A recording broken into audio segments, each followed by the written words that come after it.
सभी बड़ों को नमस्कार। आज एक नई कथा सुनाने जा रहा हूँ, महाशिवरात्रि व्रत कथा। हिंदू धर्म में बहुत प्रकार के व्रत एवं अनुष्ठान बताए जाते हैं, लेकिन उन सभी में से महाशिवरात्रि के व्रत को बहुत खास माना जाता है। माना जाता है कि महाशिवरात्रि का यह व्रत अनेक सुखों को प्रदान करने वाला है। इस व्रत के साथ ही महाशिवरात्रि व्रत कथा को भी महत्वपूर्ण माना जाता है। एक समय की बात है, माता पार्वती ने भगवान भोलेनाथ से पूछा, ऐसा कौन सा श्रेष्ठ तथा सरल व्रत पूजन है जिससे मृत्यु लोक के प्राणी आपकी कृपा सहज ही प्राप्त कर सकते हैं। इसके जवाब में भगवान शिव ने पार्वती को महाशिवरात्रि के व्रत का विधान बताकर यह कथा सुनाई। एक गांव में चित्रभानु नामक शिकारी रहता था। वह पशुओं की हत्या करके अपने कुटुंब को पालता था। वह एक साहूकार का ऋणी था, लेकिन उसका ऋण समय पर न चुका सका। क्रोधवश साहूकार ने शिकारी को शिवमठ में बंदी बना लिया। संयोग से उस दिन शिवरात्रि थी। शिवमठ में वह शिकारी ध्यानपूर्वक शिव से जुड़ी सभी धार्मिक बातें सुनता रहा। चतुर्दशी के दिन उसने शिवरात्रि की कथा का भी श्रवण किया। जैसे ही संध्या का समय हुआ, वैसे ही साहूकार ने उसे अपने पास बुलाया और ऋण चुकाने को लेकर उस शिकारी से बात की। शिकारी अगले दिन सारा ऋण साहूकार को वापस लौटाने का वचन देकर बंधन से छूट गया। हर रोज की तरह ही वह जंगल में शिकार के लिए निकला, लेकिन दिन भर बंदीगृह में बंधे रहने के कारण वह भूख प्यास से व्याकुल था। शिकार करने के लिए वह एक तालाब के किनारे बेल वृक्ष पर एक पड़ाव बनाने लगा। उस बेल वृक्ष के नीचे एक शिवलिंग था जो बिल्वपत्रों से ढका हुआ था। बेल पत्रों से ढका हुआ होने के कारण शिकारी को उस शिवलिंग का पता नहीं चला। पड़ाव बनाते समय उसने जो टहनियां तोड़ी, वे संयोग से शिवलिंग पर गिरी। इस प्रकार दिन भर भूखे प्यासे शिकारी का व्रत भी हो गया और शिवलिंग पर बेलपत्र भी चढ़ गए। एक पहर रात्रि बीत जाने पर एक गर्भिणी मृगी तालाब पर पानी पीने पहुंची। शिकारी ने धनुष पर तीर चढ़ाकर ज्यों ही प्रत्यंचा खींची, मृगी बोली, मैं गर्भिणी हूँ, शीघ्र ही प्रसव करूंगी।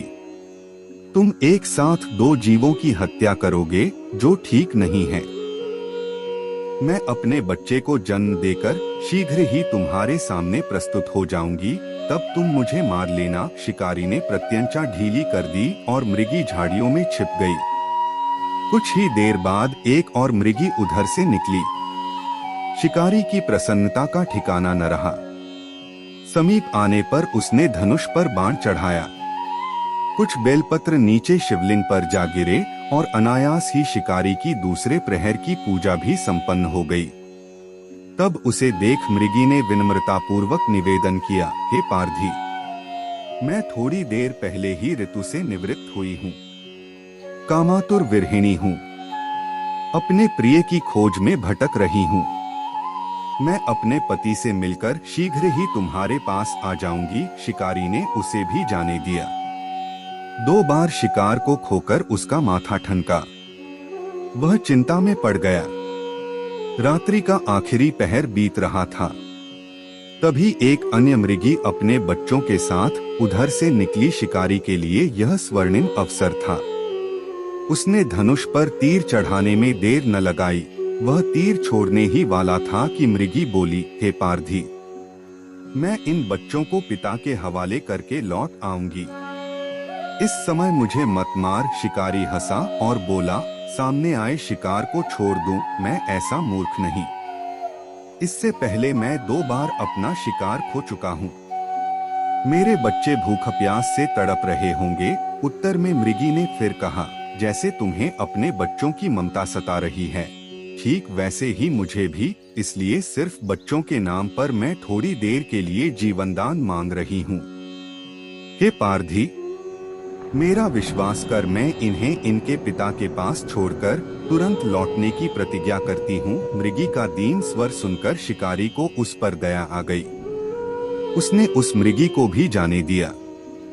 शिकार के अभाव में बेलवृक्ष पर बैठा शिकारी बेलपत्र तोड़ तोड़ कर नीचे फेंकता जा रहा था। तभी वहां अचानक से एक हष्टपुष्ट मृग उसी रास्ते पर आया। शिकारी ने सोच लिया कि इसका शिकार वह अवश्य ही करेगा। शिकारी की तनी प्रत्यंचा देखकर मृग विनीत स्वर में बोला, हे पारधी भाई, यदि तुमने मुझसे पूर्व आने वाली 3 मृगियों तथा छोटे छोटे बच्चों को मार डाला है तो मुझे भी मारने में विलंब न करो, ताकि उनके वियोग में मुझे एक क्षण भी दुख न सहना पड़े। मैं उन मृगियों का पति हूँ। यदि तुमने उन्हें जीवनदान दिया है तो मुझे भी कुछ क्षण जीवनदान देने की कृपा करो। मैं उनसे मिलकर तुम्हारे सामने उपस्थित हो जाऊंगा। मृग की बात सुनते ही शिकारी के सामने पूरी रात का घटनाचक्र घूम गया। उसने सारी कथा मृग को सुना दी। तब मृग ने कहा, मेरी तीनों पत्नियां जिस प्रकार प्रतिज्ञाबद्ध होकर गई हैं, मेरी मृत्यु से अपने धर्म का पालन नहीं कर पाएंगी। आठ जैसे तुमने उन्हें विश्वासपात्र मानकर छोड़ा है, वैसे ही मुझे भी जाने दो। मैं उन सब के साथ तुम्हारे सामने शीघ्र ही उपस्थित होता हूँ। उपवास, रात्रि जागरण तथा शिवलिंग पर बेलपत्र चढ़ाने से शिकारी का हिंसक मन कोमल हो गया था। उसमें भगवत शक्ति का वास हो गया था। धनुष तथा बाण उसके हाथ से सहज ही छूट गए। भगवान शिव की अनुकंपा से उसका हिंसक मन करुणा के भाव से भर गया। वह अपने अतीत के कर्मों को याद करके पश्चाताप की ज्वाला में जलने लगा। थोड़ी ही देर बाद मृग सपरिवार शिकारी के समक्ष उपस्थित हो गया ताकि वह उनका शिकार कर सके, किंतु जंगली पशुओं की ऐसी सत्यता, सात्विकता एवं सामूहिक प्रेम भावना को देखकर शिकारी बहुत शर्मिंदा हो गया। उसके नेत्रों से आंसू बहने लगे। उस मृग परिवार को न मारकर शिकारी ने अपने कठोर हृदय को जीव हिंसा से हटाकर हमेशा के लिए कोमल एवं दयालु बना लिया। देवलोक के सभी देवतागण इस पूरी घटना को देख रहे थे। घटना की परिणति होते ही देवी देवताओं ने पुष्प वर्षा की। तब शिकारी तथा मृग परिवार मोक्ष को प्राप्त हुए। दोस्तों, इस वीडियो में बस इतना ही। मिलते हैं अगले वीडियो में। अपना ख्याल रखिएगा।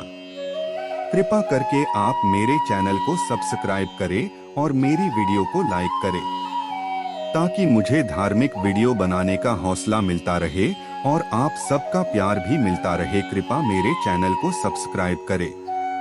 अब मैं मिलता हूँ आपको अगली वीडियो में।